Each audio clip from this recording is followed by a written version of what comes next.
Volvemos a los periodistas y hoy es jueves y como todos los jueves tenemos puntos y comas. Somos 45,000 personas, son 45,000 personas las que están conectadas de manera simultánea en los periodistas esta tarde y les agradecemos que nos sigan y damos la bienvenida el día de hoy, por supuesto, a Violeta Vázquez Rojas, a Jorge Cepeda Patterson, a Pedro Mellado.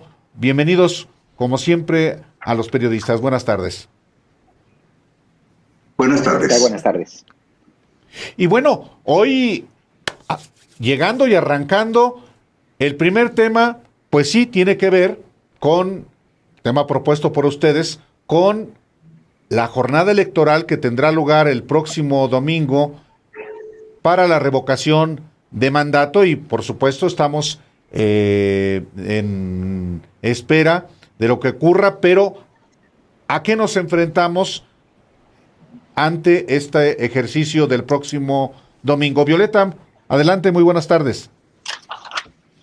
Hola, buenas tardes a todos, a la mesa, Jorge, Pedro, Álvaro, Alejandro y a toda la audiencia. Pues sí, esta es la última oportunidad que tenemos de hablar de la revocación de mandato antes del ejercicio. Va a estar muy interesante, yo creo, el análisis también de los resultados la semana que viene. Y por lo pronto lo que creo que sí hemos visto es, la verdad es que ya como que un poco estábamos medio hartos del mismo tema, ¿no? Porque no parecía moverse mucho, pero me da la impresión de que en las últimas semanas sí se ha arreciado, digamos, la campaña en contra de la participación en el proceso de elección, ¿no? Y algunos de los indicios que hemos visto de este arreciamiento han sido, por ejemplo, este video que saca Claudio X hace unos días, donde da sus 10 razones para no emitir su voto. De las 10 razones me parece que se reducen, digamos, son bastante repetitivas, entonces se reducen como probablemente a 7, 6, pero tanto en el discurso de él como el de algunas personas como la ex legisladora Marta Tagle o incluso lo que dice Ciro Murayama en el programa de Broso en Latinos, me da la impresión de que sí se va haciendo más fuerte la campaña en contra de la participación. Ahora, creo que también hay unas críticas muy válidas a la actuación de algunas, bueno, específicamente del secretario de Gobernación el fin de semana, que al parecer, bueno, están usando sus foros para hacer promoción de la consulta. Pero lo que a mí me parece es que necesitamos tener muy claro qué conclusiones sacamos de esas conductas, ¿no? Si bien no son conductas justificables, bueno, ¿eso qué quiere decir? ¿Que el ejercicio no vale la pena? Creo que no. A mí me gustaría conectar más bien lo que va a suceder el domingo con el tema que ustedes acaban de tocar, que es el aniversario del desafuero de López Obrador en 2005. Que a mí me parece, bueno, yo coincido con algunos analistas e historiadores en que ese es el inicio del movimiento obradorista, ¿no? Como dijo ahorita Alejandro, a partir de ese momento fue que López Obrador se volvió un candidato presidencial inevitable. Y a partir de ahí también fue que surgió un movimiento social que se empecinó en llevarlo a la presidencia, a él y a su proyecto, ¿no? No nada más a la persona, sino al proyecto que representaba. Me gusta pensarlo desde esta perspectiva porque creo que lo que vamos a ver el domingo nos sitúa, digamos, viendo hacia atrás, podemos ver un avance democrático enorme desde esos tiempos hasta ahora. Y que lo que ha sucedido en medio, ¿no? Los 2 sexenios que sucedieron en medio, antes del triunfo de López Obrador, pues podrían haber sido distintos si hubiéramos contado con una figura como la de revocación de mandato. Entonces, creo que las cosas se empiezan a poner interesantes. Creo que los opositores a la consulta están arreciando sus argumentos, sus amenazas y también una campaña de miedo, ¿no? Diciendo que se trata de que después va a haber reelección del presidente y cosas, pues, mentiras, ¿no? Pero creo que se está empezando a poner muy interesante la discusión. Vamos a ver qué pasa el domingo. Pedro Mellado, muy buenas tardes. Adelante, por favor. Muy buenas tardes a todos. Me da mucho gusto estar en esta mesa de análisis. Creo que lo más importante que podemos rescatar del ejercicio del próximo domingo es que es un ejercicio que establecerá varios precedentes de carácter jurídico, precedentes sociales, precedentes en el espacio de la democracia. Álvaro y Alejandro y yo, que hemos caminado durante casi más de 40 años observando la vida pública del país desde muy cerca, sabemos que este es un ejercicio que nunca lo habíamos vivido y que se experimenta en muy pocos países del continente. A lo mejor en Europa es muy frecuente que haya consultas, en América Latina no. Creo que mucho de lo que señalaba hace un momento Violeta es parte de un proceso de aprendizaje, es parte de un proceso en el que tendrán que replantearse muchas cuestiones relacionadas con ejercicios de esta naturaleza para irlos perfeccionando, pero creo que más allá de la decisión que tome la gente, los que vayan a votar por convicción y los que crean que no vale la pena hacerlo porque presuman que es parte de un juego político, más allá de eso y más allá de los resultados, lo que evidentemente es importante es que vamos a vivir un ejercicio que es histórico, que es inédito y que sin duda, si lo perfeccionamos, si lo maduramos, si lo cuidamos, puede ser un ejercicio que fortalezca la democracia en el país. Ahora bien, ¿qué podemos esperar el próximo domingo? Hace 2 o 3 días veía una proyección que hizo el financiero Bloomberg, en donde ellos calculaban que el piso mínimo de participación podría ser de un 16%, que con relación a la lista nominal de electores de 92, 93 millones de personas que tienen derecho a votar, estaríamos hablando de que podrían acudir a las urnas 14 millones de personas. Pero cuando plantea Bloomberg, el financiero, que el techo máximo podría ser del 20%, estaríamos hablando de aproximadamente 18 millones de personas. Lo que sí es cierto es que mucho de lo que se está jugando alrededor de la revocación de mandato tiene que ver con algo que hace un momento mencionaban Álvaro y Alejandro. O sea, polvos de aquellos mismos lodos que han dejado una secuencia perniciosa en la vida de este país. Lo que decía, por ejemplo, Álvaro y lo comentaba también Alejandro. Ahora hay mucha resistencia para las reformas que el presidente pretende llevar a cabo y para las que ha llevado a cabo, como esta iniciativa que él propuso y que apoyó el Congreso, la Cámara de Diputados y de Senadores. Pero también es verdad que durante los últimos 36 años, sin exageraciones, se hicieron muchísimas reformas constitucionales que trataron de cambiar el rumbo del país. Nada más un dato que cualquiera puede consultar en la página de la Cámara de Diputados de la Federación. En cuanto a las reformas constitucionales, fíjense ustedes, nada más entre el 5 de febrero de 1917 hasta el 28 de agosto del 2018, la Constitución Política de los Estados Unidos Mexicanos sufrió 707 reformas, 707 hasta ese momento, hasta el momento en que se consuma el triunfo de López Obrador. Bueno, pero justamente en los últimos 36 años fue cuando se hicieron 494 reformas constitucionales, que representan el 69.87%. Sí. Nada más entre 1982 y 2018 se hicieron 69.87% de las reformas a la Constitución. ¿Esto qué quiere decir?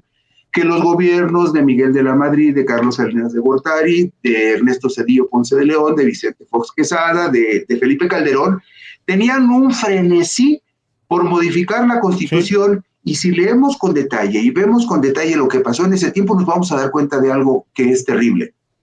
Todas las reformas constitucionales, en mayor o menor grado, estuvieron diseñadas ¿para qué? Para facilitar el saqueo del país. Un saqueo que se consumó, y todos lo sabemos, en connivencia entre políticos corruptos y empresarios que vivieron medrando a costa del presupuesto público y que no sabían hacer negocios si no eran negocios con dinero público. Todo eso está latente en la consulta del domingo por una razón. Porque mucha gente, por ejemplo, los 12 millones de personas de la tercera edad que están recibiendo apoyo de AMLO, un apoyo que ningún otro gobierno les había dado, probablemente sí iban a ir a votar, porque esas personas piensan, ¿por qué habríamos de dejar solo al presidente si antes de que llegara López Obrador nadie pensó en nosotros ni nos apoyó. Y lo mismo podría ser el caso de los jóvenes de los que estigmatizábamos llamándoles ninis, pero que nadie se preocupaba por ellos. Tal cual. Jorge Cepeda Patterson. Bueno, yo creo que el ejercicio de revocación de mandato es una oportunidad importante dentro de nuestro diseño institucional democrático, porque en efecto, el periodo sexenal, comparado al de otros países, es muy prolongado en el caso en que nos resulte un ejecutivo particularmente detestable por la población. Incluso en regímenes parlamentarios, el Ejecutivo está sujeto a una correlación de fuerza y gobierna hasta allá donde esta correlación de fuerzas lo permite. En Estados Unidos, los periodos de 4 años, con la posibilidad de reelegirse una vez, es casi una especie de revocación de mandato de cada 4 años. Entonces, en ese contexto es que es importante esta posibilidad que se abre a los mexicanos para estar en condiciones, los ciudadanos, de intervenir una vez más en el extremo, pues, de un presidente particularmente nefasto, ¿no? Lo malo, a mí me parece, es que en este primer ejercicio se ha desvirtuado mucho por la coyuntura, la polarización y el intento de cada una de las dos fuerzas o de las fuerzas de llevar agua a su molino. Y creo que de alguna manera han salido parados mal todos los actores en la escena pública. De entrada, el INE, que evidentemente se mostró contrario al espíritu de este ejercicio democrático y pese a ser el árbitro que constitucionalmente está obligado a organizarlo y actuar imparcialmente, pues no ha escondido sus resabios, sus resistencias y las dificultades para aterrizarlo. Declaraciones como la de Ciro Murayama en el sentido de que el intervencionismo de López Obrador recuerda a Mussolini, pues habla muy mal de un árbitro que se supone tiene que mantenerse imparcial, ¿no? Se entiende que los árbitros en el fútbol tienen su corazoncito y unos le irán más a las Chivas y otras a la América y al Cruz Azul, pero en el momento en que entran a la cancha tienen que operar en términos imparciales y someterse a las reglas. Y no lo ha hecho el INE de manera clara. La oposición me parece incluso que lo ha hecho peor, en el sentido de que al juzgar que esta revocación resultaría favorable al presidente, han exhortado a boicotearla prácticamente, con una actitud sumamente mezquina porque no se plantean argumentos o contraargumentos sobre si este es un ejercicio instrumental, democrático, conveniente para la ciudadanía, qué podría ser en los siguientes sexenios, etcétera. Simplemente lo boicotean porque en este momento favorece a un rival político y me parece que esto tal cual da cuenta de una enorme mezquindad. Y por el lado del sector oficial, el gobierno de la 4T, me parece que ha hecho esfuerzos para subsanar esta opacidad del INE, para tratar de llevar a la población a participar, y me parece eso auténtico y genuino, pero sí me molestaría los negritos en el arroz de los excesos que se han cometido. Yo votaría por López Obrador una y otra vez, pero a mí me da cierto rubor pasear por el periférico y ver la enorme cantidad de espectaculares con fotos inmensas de un hombre que ha llegado al poder con un discurso ético y moral en términos de la sobriedad, la moderación, la austeridad, y hay algo que a mí me desencaja, por no hablar de excesos como en efecto, decía ya Violeta, del secretario de Gobernación, diciendo incluso, bueno, no importa que esté violando la ley, porque no me van a castigar porque los del INE van de salida, cuando el secretario de Gobernación es una institución en este país que tendría que ser el primer garante del respeto a la ley. Hay cosas que no se pueden hacer simplemente en aras del partisanismo político, ¿no? Y, esas, claro. Y además justificarlo porque estoy con Obrador, ¿no? Es decir, por supuesto que se vale estar con Obrador, pero así como al INE le pedimos imparcialidad en sus funciones, también un secretario de Gobernación no podría decir la ley me vale porque es más importante porque estoy con Obrador, ¿no? Claro. Hoy fue un día importante para el proyecto eléctrico en particular y energético en general del presidente Andrés Manuel López Obrador con la decisión de la Suprema Corte. Y luego viene pues el verdadero debate que se va a dar en el legislativo por la reforma eléctrica. Y me gustaría mucho escucharlos. Todas las controversias que ha habido con respecto a esta iniciativa y qué es lo que ustedes esperan en el debate que se viene. Y me gustaría empezar con Pedro Mellado. Bueno, la decisión que tomó hoy la Suprema Corte de Justicia de la Nación al no sumarse los votos suficientes para que pudiera declararse inconstitucional algunos artículos importantes de la ley de la industria eléctrica, sin duda es algo que fortalece el tránsito del gobierno federal y del presidente López Obrador en el impulso de la discusión y el análisis y la eventual aprobación de las reformas eléctricas. ¿Qué es lo que en este momento subyace en el fondo del debate? Creo que es la misma cuestión que han planteado ustedes en alguna otra ocasión cuando hablan, por ejemplo, de que existe una disputa por la nación. Por supuesto que esto existe. Por supuesto que si revisamos los antecedentes de cómo ha sucedido la vida pública en este país en los últimos 36 años, nos damos cuenta que mucha gente ha perdido privilegios, que mucha gente que hacía negocios con el gobierno ha perdido también la posibilidad de hacer esos negocios. También sabemos que muchos de los contratos que se adjudicaron a empresas nacionales y preferentemente extranjeras fueron contratos que se inscribieron en el privilegio y en muchos casos en el abuso, en el exceso, como dice el presidente López Obrador. En eso tiene razón. Y también es cierto algo que es fundamental. El Estado como tal debe de tener la capacidad y la facultad jurídica y constitucional para regular algunas áreas fundamentales de la vida pública del país. Y yo creo que el asunto de la cuestión energética, de la generación de energía, de la distribución de energía, incluso de la explotación de los hidrocarburos, la venta de los hidrocarburos y el procesamiento de los hidrocarburos, tendrían que inscribirse entre las áreas básicas, esenciales y fundamentales para garantizar la autosuficiencia, pero sobre todo la independencia y la soberanía del país. Eso estaba muy claro en la Constitución.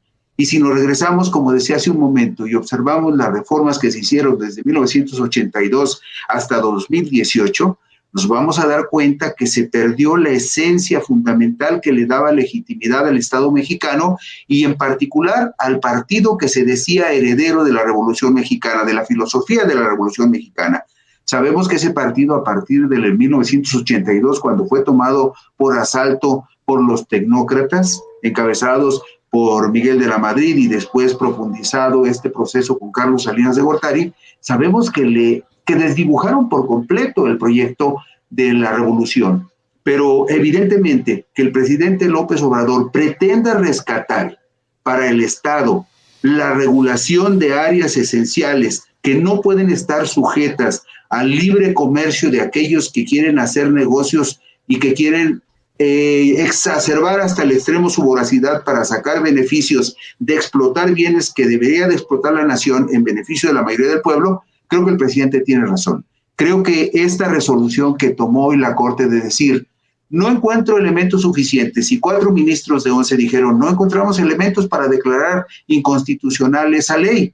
Por lo tanto, es un paso muy importante que favorece al presidente, que favorece el impulso para la reforma eléctrica y que creo que va a ser muy difícil que algunos partidos, en particularmente el PRI, se pueda sustraer de la obligación ética y moral de respaldar una reforma de esta naturaleza que pretende regresarle al Estado la preeminencia en el control de áreas estratégicas, cuando sabemos, y lo ha dicho López Obrador en muchas ocasiones, que el gobierno, ese gobierno presumiblemente heredero de la filosofía de la revolución, con Adolfo López Mateos, nacionalizó la industria eléctrica, que estaba también mayoritariamente en manos extranjeras, y la nacionalización del petróleo, que el general Cárdenas consumó en el 38, porque también estaba en manos extranjeras. Es decir, eran enclaves como los que ahora vemos a través de ciertos contratos demasiado favorables a empresas extranjeras en el ámbito de la generación y de la distribución de la energía eléctrica. Eso es lo que yo podría decir al respecto. Violeta Vázquez Rojas. Bueno, las discusiones de la Corte, especialmente en estos temas que son pues, de interés nacional, todos son de interés nacional dado que es la Suprema Corte, pero digamos, este tipo de temas de tantísima importancia a mí me parecen muy reveladoras de cómo se va forjando y cómo va cambiando el sentido común. Voy a poner 2 ejemplos. La discusión que vimos, por ejemplo, para la despenalización de la interrupción del embarazo, que fue en noviembre, ¿no? Los argumentos eran contundentes y además novedosos, ¿no? En el sentido de que sí apelaban a una intuición compartida en la sociedad y bueno, finalmente el resultado que vimos fue muy favorable para los derechos de las mujeres. En esta ocasión también me llamó mucho la atención que el proyecto de la ministra Loretta Ortiz,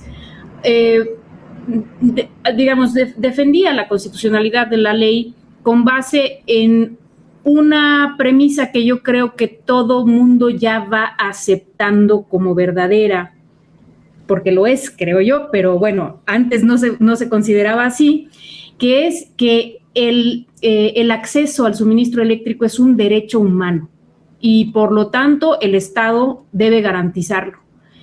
Esto que tal vez ahora nos parece una obviedad, no, digamos, tuvo que haber un cambio cultural para que esto fuera una obviedad, ¿no?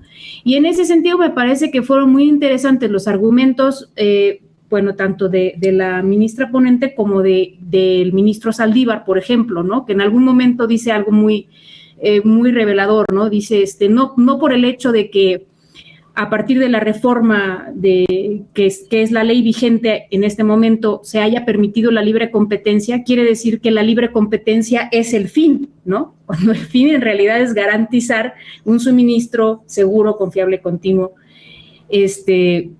para todos los ciudadanos. Entonces, creo que en ese tipo de debates en la Corte da gusto verlos porque sí revelan una nueva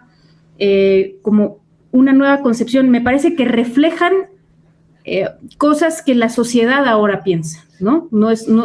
Y esto lo digo no nada más porque, pues en este caso en particular me agradó el resultado, sino porque creo que son síntomas de cambios sociales, ¿no? Y creo que con miras a la discusión que viene en los próximos días ya en las cámaras, creo que lo que sucedió hoy es un muy buen augurio. Correcto. Jorge Cepeda Patterson. Por favor. Sí. Más respeto. Más respeto, sí, como que Alejandro. Pues cómo. Yo creo que sí, coincidiría con... sí. No importa, Alejandro.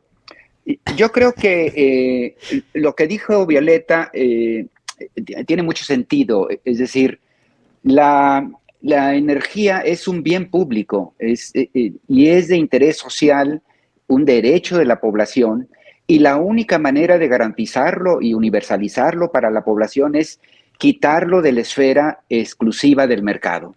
A mí me parece que ahí no hay dónde equivocarse.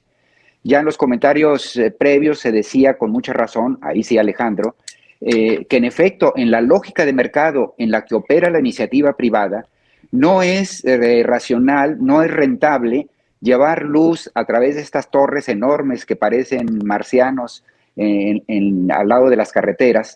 No es rentable llevarlo a poblaciones pequeñas y el único que puede garantizar estos esquemas de distribución y producción para ellos de energía, evidentemente es una empresa pública basada en otros intereses. Entonces, desde luego que estamos con esto que intenta parar la reforma de Peña Nieto, que buscaba esencialmente hacer anacrónica a la Comisión Federal de Electricidad para entregar toda la actividad en manos del sector privado. Y segundo, el planteamiento que hace la Cuarta Transformación sobre el tema dista mucho de ser radical. Lo que está planteando es el 54% de la operación a cargo de la administración pública y el 46% para todos aquellos interesados en ayudar, en generar en energía, etcétera, etcétera. Entonces, es bastante razonable el planteamiento por donde se le mire.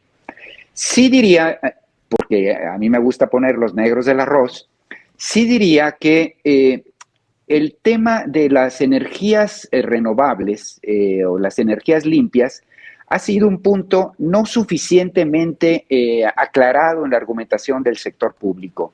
Y se ha canalizado más el debate en la polarización de si la empresa privada, la empresa pública, los abusos evidentes que estaban cometiendo con todas esas argucias legales para poder generarse energía y además no pagar por la distribución este sector privado.